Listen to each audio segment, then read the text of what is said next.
샬롬, 주님의 이름으로 사랑하고 축복합니다.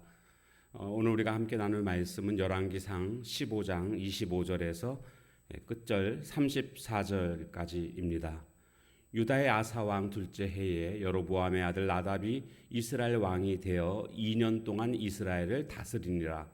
그가 여호와 보시기에 악을 행하되 그의 아버지의 길로 행하며 그가 이스라엘에게 범하게 한 그 죄 중에 행한지라. 이에 이사갈 족속 아히야의 아들 바하사가 그를 모반하여 블레셋 사람에게 속한 기브돈에서 그를 죽였으니 이는 나답과 온 이스라엘이 기브돈을 에워싸고 있었음이더라. 유다의 아사 왕 셋째 해에 바하사가 나답을 죽이고 대신하여 왕이 되고 왕이 될 때에 여로보암의 온 집을 쳐서 생명 있는 자를 한 사람도 남기지 아니하고 다 멸하였는데 여호와께서 그의 종 실로 사람 아히야를 통하여 하신 말씀과 같이 되었으니 이는 여로보암이 범죄하고 또 이스라엘에게 범하게 한 죄로 말미암음이며 또 그가 이스라엘의 하나님 여호와를 노엽게 한 일 때문이었더라. 나답의 남은 사적과 행한 모든 일은 이스라엘 왕 역대 지략에 기록되지 아니하였느냐. 아사와 이스라엘의 바하사 왕 사이에 일생 동안 전쟁이 있으니라. 유다의 아사 왕 셋째 해에 아히야의 아들 바하사가 디르사에서 모든 이스라엘의 왕이 되어 24년 동안 다스리니라. 바하사가 여호와 보시기에 악을 행하되 여로보암의 길로 행하며 그가 이스라엘에게 범하게 한 그 죄 중에 행하였더라. 아멘.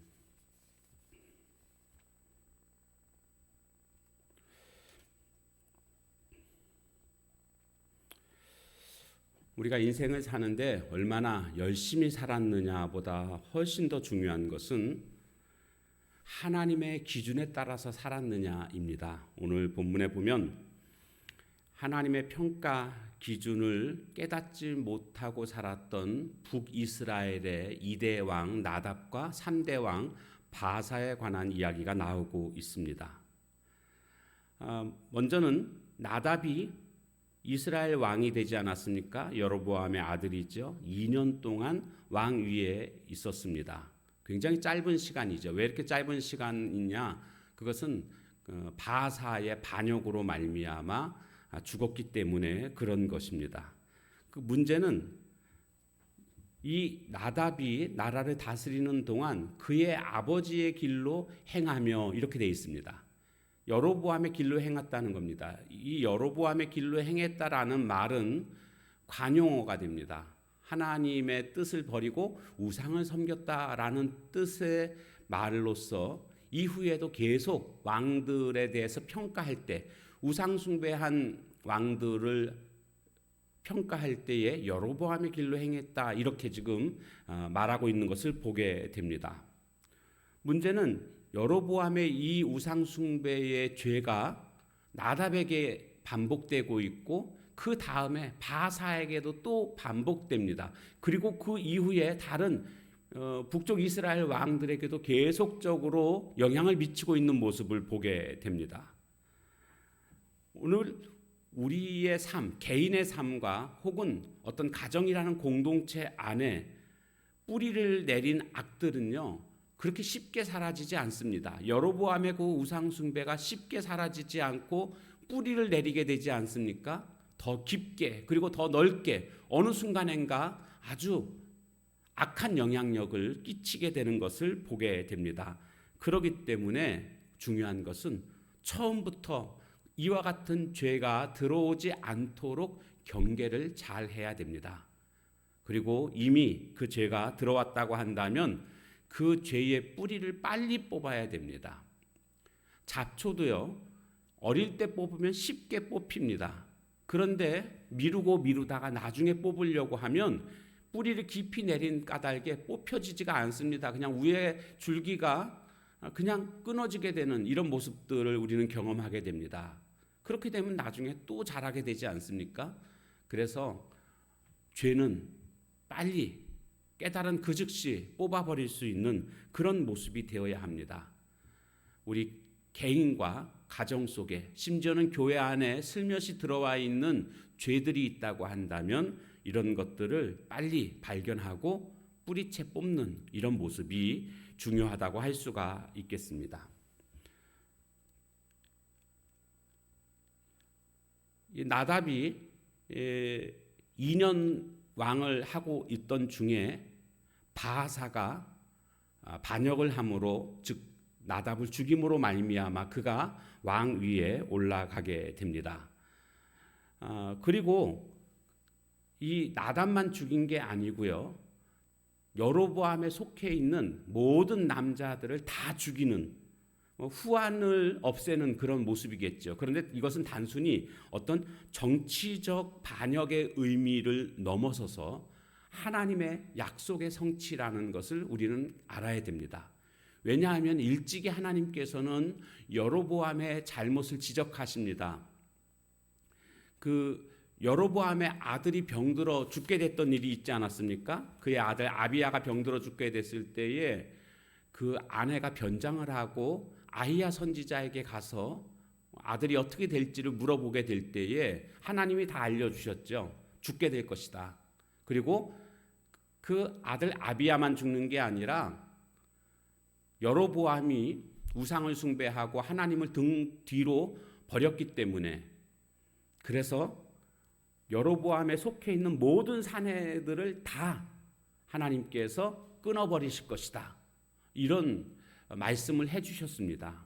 그 아히야의 그 예언대로, 이 아히야는 본인이 한 게 아니죠. 하나님께로부터 받은 말씀을 전달한 것뿐이죠. 그러니까 아히야의 말이라는 것은, 아히야의 예언이라는 것은 하나님의 말씀이라고 할 수가 있습니다. 하나님의 말씀대로 그것이 그대로 성취되는 것들을 오늘 우리는 본문을 통해서 확인하게 됩니다.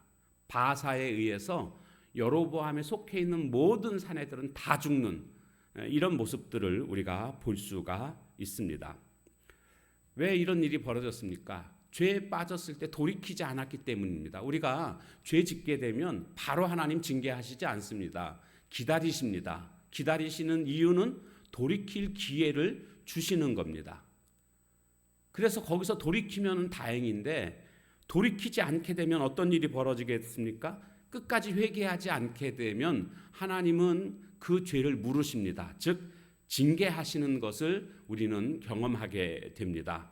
그러므로 하나님의 경고를 가볍게 여겨서는 안 됩니다. 말씀을 듣는 중에, 혹은 내가 성경을 읽는 중에, 기도하는 중에 마음에 부딪힘이 있고 하나님의 경고의 말씀이 들리거든 그것을 마음속에 담고 잘못한 것에 대해서 속히 돌이킬 줄 아는 그런 자가 되어야 하겠습니다. 이 바하사가 왕이 됐습니다. 그리고 나서 바하사는 무려 24년 동안이나 나라를 다스리게 됩니다. 장기 집권을 했죠. 장기 집권을 했다는 의미는 그만큼 강력한 힘을 가지고 있었기에 가능했다라고 볼 수가 있습니다. 자, 그런데 세상의 평가는 이 바하사에 대해서 강력한 힘을 가지고 북이스라엘을 다스렸다, 이렇게 평가할 수 있을지는 모르겠지만 하나님의 평가는 그렇지 않았다라는 겁니다. 하나님의 평가는요, 바하사에 대해서 딱 두 가지만 말씀하고 있습니다. 어떤 것으로 그렇게 평가하고 있는가? 먼저는 유다의 왕 아사 왕과 계속 전쟁을 했다. 여기 보니까 32절, 아사와 이스라엘의 바하사 왕 사이에 일생 동안 전쟁이 있으니라. 양쪽 나라 다 힘든 그런 시간들을 보냈다라는 것을 우리가 짐작할 수가 있습니다. 전쟁 중에 평화라는 게 없지 않습니까? 계속 전쟁만 하는 겁니다. 자, 그런가 하면 또 하나, 이 바하사에게 내린 평가는 뭐냐 하면, 그가 여로보암의 길로 행하며, 34절 이렇게 나와 있습니다. 여호와 앞에 보시기에 악을 행하며 여로보암의 길을 행했다. 이게 무슨 뜻입니까? 아까 제가 말씀드린 것처럼 우상 숭배했다라는 뜻입니다. 그에 대한 평가, 24년 동안이나 왕위에 있으면서도 그에 대한 평가는 딱 두 개입니다. 하나는 일생 동안 전쟁을 했다는 것과, 또 하나는 여로보암의 길로 행했다, 악을 행했다. 이것이 그에 대한 평가입니다. 여러분, 세상의 평가는요, 어떤 위치에 그 사람이 있었는지, 얼마나 많은 일을 했는지, 얼마나 성공했는지, 이런 것들로 사람에 대한 평가를 하고 있지만, 하나님의 평가는 전혀 다릅니다. 하나님의 평가는 하나님 앞에서 어떻게 살았느냐, 하나님 앞에서 얼마만큼 충성했느냐, 이것이 하나님의 평가 기준이라는 것입니다. 다시 말씀드리면 여로보암의 길을 걸었는지 아니면 다윗의 길을 걸었는지를 하나님은 보고 계시다는 겁니다. 그러므로 오늘 우리들은요, 주변 사람들의 평가에 귀 기울이며 그들의 요구대로 살아가는 인생이 아니라 하나님의 평가대로 살아갈 수 있는 그 기준에 맞춘 삶이 되어야 합니다.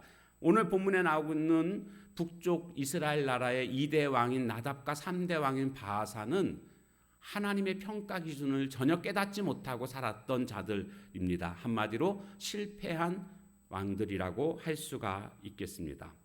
하나님의 시각과 하나님의 기준을 우리는 늘 생각하고 살아가는 성숙한 하나님의 종들이 다 되시기를 주님의 이름으로 축원합니다. 찬양하겠습니다. 선하신 목자 함께 찬양합니다.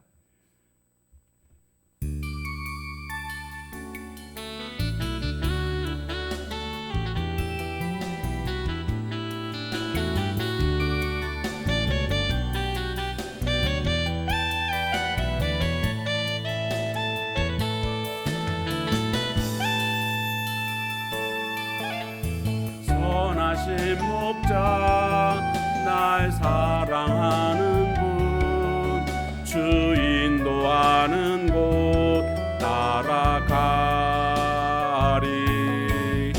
주의 말씀을 나 듣기 위하여 주 인도하는 곳 가려네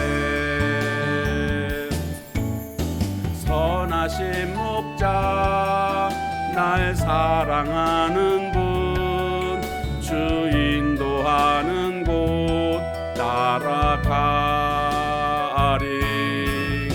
주의 말씀을 나 듣기 위하여 주 인도하는 곳 가려네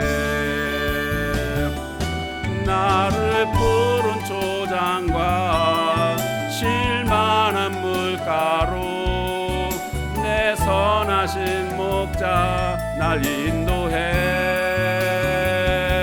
험한 산과 골짜기로 내가 다닐지라도 내 선하신 목자 날 인도해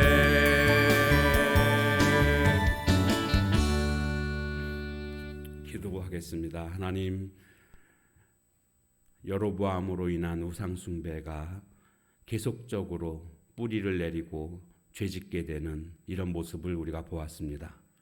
처음부터 죄가 들어오지 않도록 경계하는 저희들 되게 해주시고 만약 죄가 들어왔다면 초기에 그 뿌리를 뽑을 수 있는 그런 용기가 있게 해 주옵소서.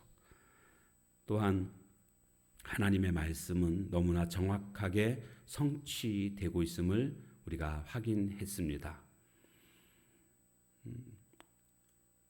우리가 죄를 짓때 하나님은 바로 징계하지 않으시고 기다리시며 돌이킬 것을 원하시는 하나님이신데 결국 회개하지 않고 버티게 되면 그 죄에 대해서 벌하실 수밖에 없는 것도 우리가 깨닫게 됩니다. 주님, 하나님의 경고를 가볍게 여기지 않는 저희들 되게 하옵소서. 또한 세상의 평가와 하나님의 평가의 다름을 이 시간을 말씀을 통해서 또 우리가 깨닫게 됩니다. 세상은 우리가 어떤 위치에 있었는지, 어떤 많은 일을 했는지, 얼마나 성공했는지를 가지고 평가하고 있지만 하나님은 우리가 얼마나 충성스럽게 하나님의 길을 걸었는지, 다윗의 길을 걸었는지를 평가하고 계시는 것을 보게 됩니다. 주님 앞에서 우리의 생명 다하는 그 순간까지 하나님의 평가 기준에 합당한 삶을 살아감으로 말미암아 다윗의 길을 걸었다라는 그런 칭찬을 들을 수 있는 저희들 모두가 되게 하옵소서. 하나님의 시각과 하나님의 기준을 중요하게 생각하는 성숙한 성도의 삶이 되게 하옵소서. 예수님의 이름으로 감사하며 간절히 기도하옵나이다. 아멘. 오늘도 주신 말씀 붙들고 함께 같이 기도하는 시간을 갖도록 하겠습니다.